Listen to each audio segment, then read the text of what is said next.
If you have ever wondered what a Scooby-Doo snack tasted like, or if you were mesmerized by the animated version of the Fab Four, then you probably spent more than your fair share of Saturday mornings admiring the work of animator and artist Ron Cambell. We are so fortunate to have Ron here with us this morning to talk about his career and his incredible art show that opens Friday at the Bit Factory Gallery in Denver. What a pleasure to meet you. Thank you for being here. Thank you. It's my pleasure. You know, Ron, let's talk about the Beatles cartoon series. You worked with the biggest rock band in the world.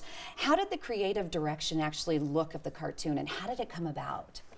Well, the show was actually produced by TVC, and the producers were King Features of New York. TVC was a studio in England. They designed the characters. All I did was produce or direct the episodes that were produced in Australia, which was about half of the show. Yeah, all I did, like it was so little. Well, I was 24 years old at the time. I hardly knew what I was doing, but I managed to do a good enough job to make the show help make the show very successful. And now looking back, do you have to like pinch yourself at times to think, wow, that was an incredible opportunity and well done. Well, I must say that had you told me 50 years ago when we were making those episodes that I'd be sitting here talking with you 50 years later, I would not have believed it. You're a sweetheart. You also worked on Yellow Submarine, the movie. So what is different from going from TV to movie? Is there anything different? Oh, a huge difference. Budget, for one thing. Instead of $5,000 to make a half-hour film, you've got $1.5 million. So that's a huge difference. That's a big, big difference. Yeah. And The Beatles was just one of the iconic animated series you worked on. Let me give this list here. It's a pretty long list here. No, hey, you're that's humble. As long as my arm. Yeah, let me give this. 50 years is a long time. Scooby-Doo, Rugrats, The Smurfs. I wanted to be Smurfette. 10 years of my life. Oh, Can you believe that? A grown man spending 10 years of his life on Smurfs. That's a dream come true. Winnie the Pooh, the Flintstones, the Jetsons, George of the Jungle, Teenage Mutant Ninja Turtles. What are the key elements that you put into your characters to make sure that they're so lovable and they still are here today? The key elements? Yes. Hard work, I guess. That's pretty much it, yes.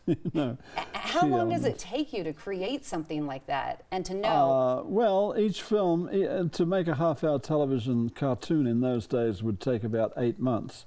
But there was a lot of films being made at the same time, so that the film would come out each week so that the network would actually have something to put and transmit on a Saturday morning. So, yeah, there was a lot of hard work involved in it. And I guess you didn't know back then, but looking back now, what does it feel like to know that you were part of the childhood of so many millions of people growing up? I actually wanted to be Velma instead of Daphne in Scooby-Doo. Isn't that funny? Right. What does it feel like? Well, I tell you, one of the pleasures of my retirement is actually meeting many members of the audience. Prior to that, when making cartoon films, we would say, well, what were our ratings for such and such a show on Saturday morning? And you'd get a paper and it would have numbers on it. And that was the audience, numbers on a piece of paper.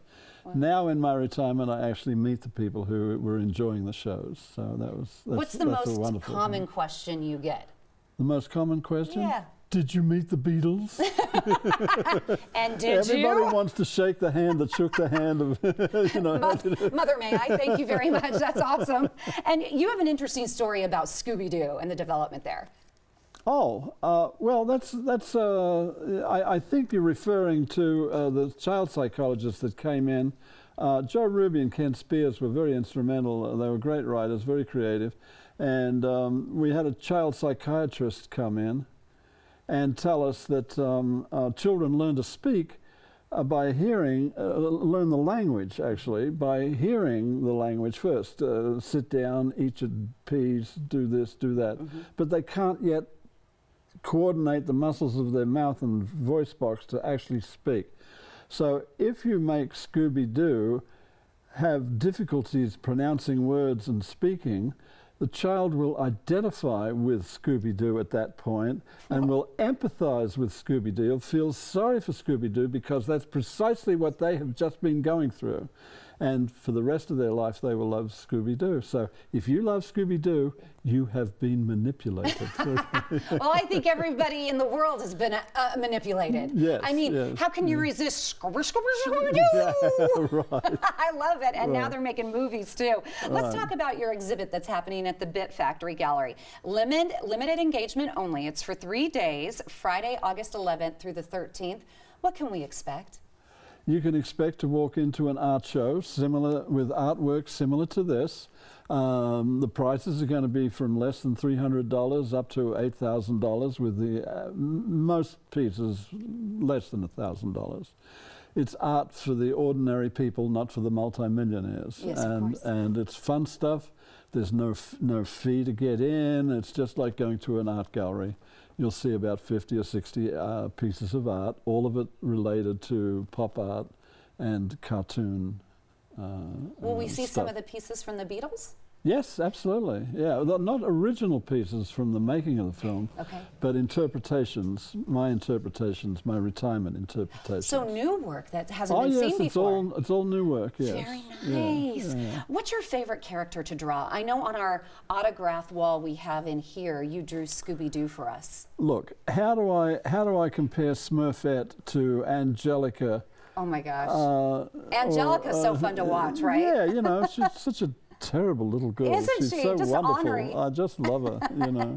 Or Pebbles and Bam Bam. You know, how do you get a favorite amongst all these things? You don't. You know, that's not the way animators think. Well, you, sir, helped me name my dogs. Oh? I had Pebbles and Bam Bam. Oh, did you really? I did. Oh, how nice. 2 little Shih Tzus. Yeah. Oh, I love Shih Tzus too. They're just gorgeous adorable. little dogs. And you've created so many types of characters, from animals to Smurfs. What kind of character do you think you would love to create but you haven't created yet? No, I don't have such a thought. Never. And it's also not really quite accurate that I created the characters. I was involved in the making of the films. Okay. So, you know, when a TV show is created, it's created with the networks themselves, with the script writers, with designers, and a Bible is written for the show, and then the show goes into production. That's where I came in. And that's where you kind of visualize what Scooby-Doo is going to look like. Yeah. Interesting. Well, thank you so much. Again, it was such an honor to meet you. Oh, thank you. And yeah, such a pleasure. You can join Ron Cambell. He's the man that made Saturday mornings the absolute best. It rocked. You can see his incredible talent up close and on display at the Bit Factory Gallery for a limited engagement. Again, 3 days only, August 11th through the 13th. For times and information, please go online to this website, bitfactory.net.